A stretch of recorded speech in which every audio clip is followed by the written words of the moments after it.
So guys, we are here at Mangaldan Church. Skandali lang. Ayan. So doon kami pupunta sa kabila.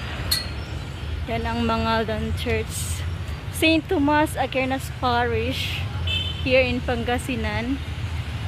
So yan guys. So dito pala kami. This is Mangaldan. So yan guys ang Mangaldan.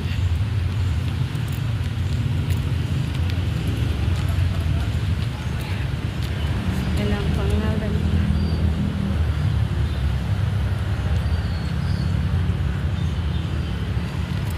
So yan. Dito tayo mag-wait ng bus papuntang stunning.